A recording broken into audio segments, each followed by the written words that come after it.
Today we celebrate the 24th Sunday in ordinary time.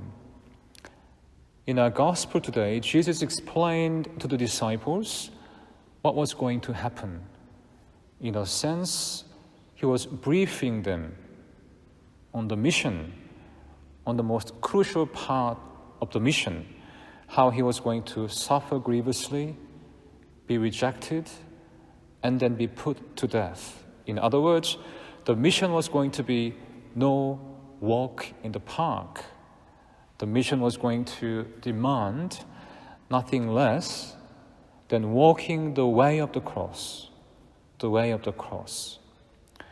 So Peter jumped in and said, "No, mission abort.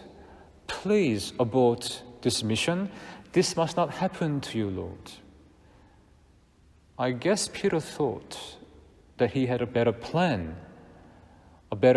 which would at least allow Jesus to live a little longer. But the trouble with Peter's plan was that it meant that Jesus would have to choose safety over courage and expediency over integrity.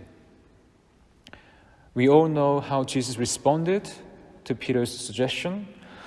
One of the most well-known verses in the whole Bible, Jesus said to Peter, "Get behind me, Satan. Get behind me, Satan." Because what you have just said has come directly from the evil one. After all, Satan is a fallen angel, a great angel who fell because he thought that his plan was better than God's. This reminds me of a story, something that happened in my own life when I was in primary school, year 5, back in Korea. In those days in Korea, corporal punishment was still allowed, and I was personally well acquainted with corporal punishment. One day, the teacher left us unsupervised for a little while, and during this time, a number of us started to muck up quite spectacularly. So when the teacher walked back into the classroom in the middle of chaos, he called us to the front of the classroom. Those of us who were responsible, he called us to the front of the classroom, and in front of everyone, he gave us a choice. He said that we could either accept responsibility and take the punishment of the cane, or we could deny responsibility and simply return to our seats. To the great dismay of this teacher, everyone, without a moment of hesitation, walked back to their seats. And I have to admit that I followed the crowd. But as I was walking back to my seat, I couldn't help but feel a little sense of defeat. And what made it even worse was the fact that when I sat down, the boy sitting next to me said, "Peter, I thought you would stay. I thought you are going to be the one to stay and take the cane like a man."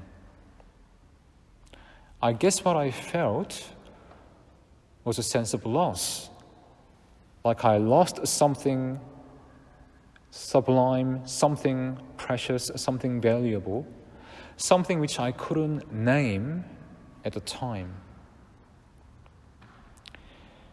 There's a great line from the movie Gladiator, starring Russell Crowe as the Roman general who leads an army into the battle. And as he's doing so, he cries out to his soldiers, "What we do in life echoes in eternity. What we do in life echoes in eternity." But is that true? Do our virtuous actions take on meaning which extends beyond this life into the next, into eternity. When Jesus explained to the disciples what was going to happen, there was something that he said which was missed entirely by Peter, probably because it was so foreign to him. Yes, Jesus was going to suffer to the point of death, but he also said that after 3 days, he would rise again. After 3 days, he would rise again. For Christians, the resurrection of Christ is the definitive proof, is the ultimate sign that yes, things like courage and integrity have lasting value that transcends even death itself. Certainly, there can be short-term loss. For example, in the worst-case scenario, we might have to depart from this world earlier than expected. However, the long-term value, the long-term gain of our virtuous actions will echo in eternity. In our gospel today, Jesus said, "If anyone wants to be a follower of mine, let him renounce himself, take up his cross, and follow me." We are given a choice. We can either value what Jesus valued on the way of the cross. We can carry the cross with the interior disposition that Jesus himself had. And in doing so, we can share with him in the glory of the resurrection. Or we can try to save ourselves. We can try to save ourselves by thinking that we have a better plan than God, by thinking that we can invent our own values according to the whim of what is popular, rather than be formed by the values of God. We can try to save ourselves by thinking about the short term rather than the long term, by choosing safety over courage, expediency over integrity, by avoiding the risk of trusting in God, by avoiding the risk of trusting that God will come to our aid in times of need and make up for what we lack.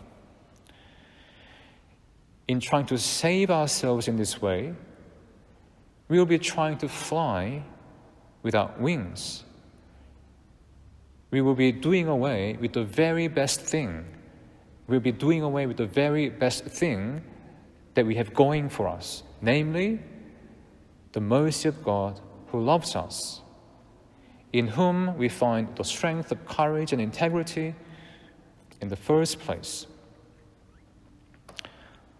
So the question is, what could happen to us? How far could we go if we learn to trust in God's plan and surrender to the mission as it's been shaped by Christ himself?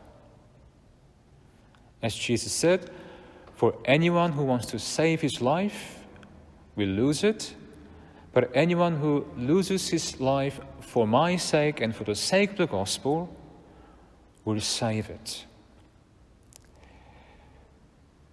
God bless you, everybody. Have a peaceful day and a very fruitful week.